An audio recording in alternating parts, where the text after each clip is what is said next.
शांता दशरथ की पुत्री। श्रीराम के बारे में तो सभी जानते हैं, लेकिन बहुत कम लोग यह जानते हैं कि उनकी एक बहन भी थी, जिनका नाम शांता था। शांता राजा दशरथ और कौशल्या की पुत्री थी।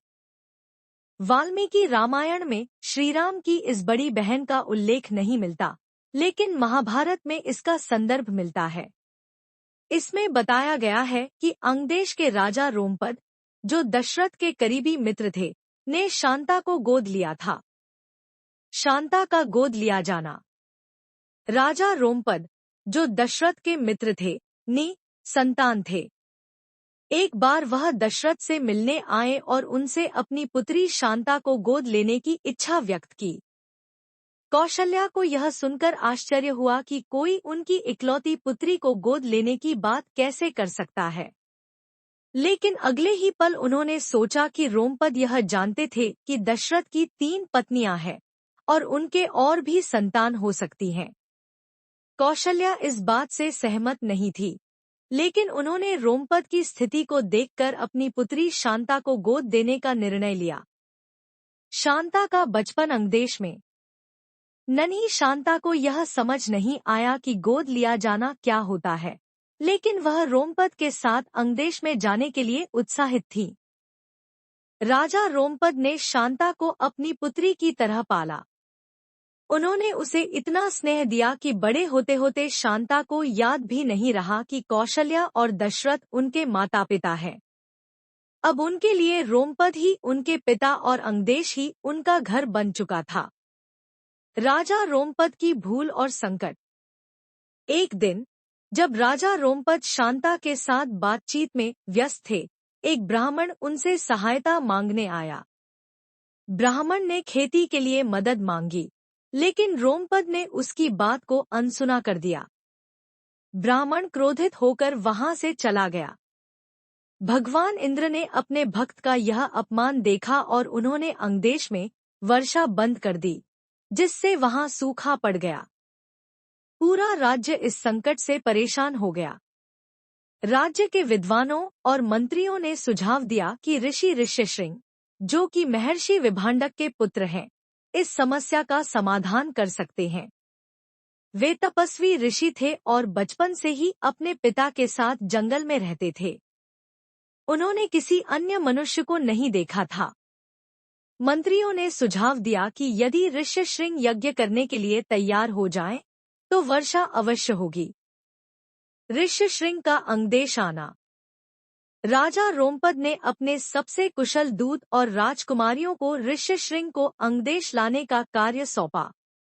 जब ऋष्यशृंग ने उन महिलाओं को देखा, तो वह उनके प्रति आकर्षित हो गए। उनके पिता महर्षि विभांडक ने उन्हें मना किया, लेकिन ऋष्यशृंग खुद को रोक नहीं पाए और उन महिलाओं के साथ अंगदेश चले गए। अंगदेश पहुंचने पर ऋष्यशृंग ने राजा रोमपद और उनकी पुत्री शांता से भेंट की। रोमपद ने अपनी पुत्री शांता का विवाह ऋष्यशृंग से कर दिया। इस विवाह के बाद ऋष्यशृंग और शांता ने मिलकर यज्ञ किया, जिसके फलस्वरूप राज्य में घनघोर वर्षा हुई।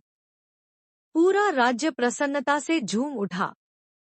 महर्षि विभांडक का क्रोध और संतोष।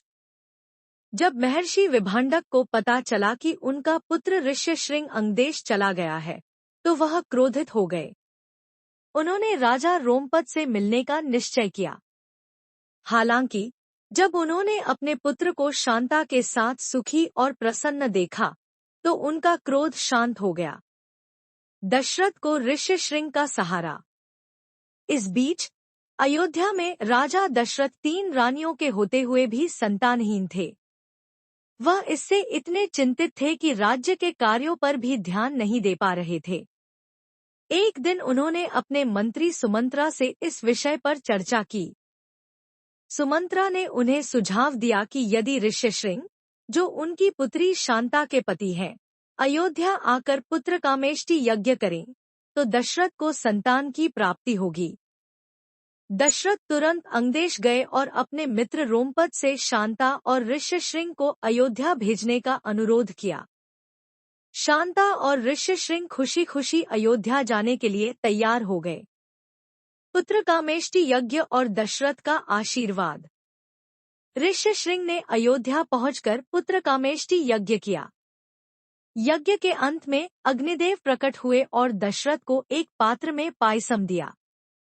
उन्होंने दशरथ को निर्देश दिया कि वह इसे अपनी पत्नियों को खिलाएं। पायसम के सेवन के बाद दशरथ की तीनों पत्नियों ने संतान को जन्म दिया।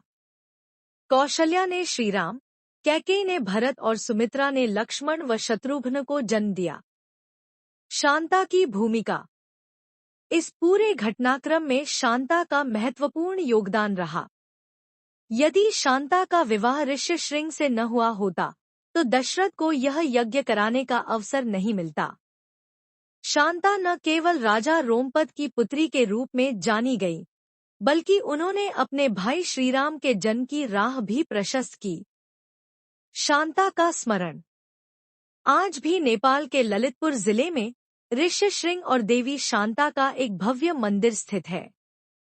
यह कथा शांता के बलिदान, प्रेम और धर्म के प्रति समर्पण को दर्शाती है।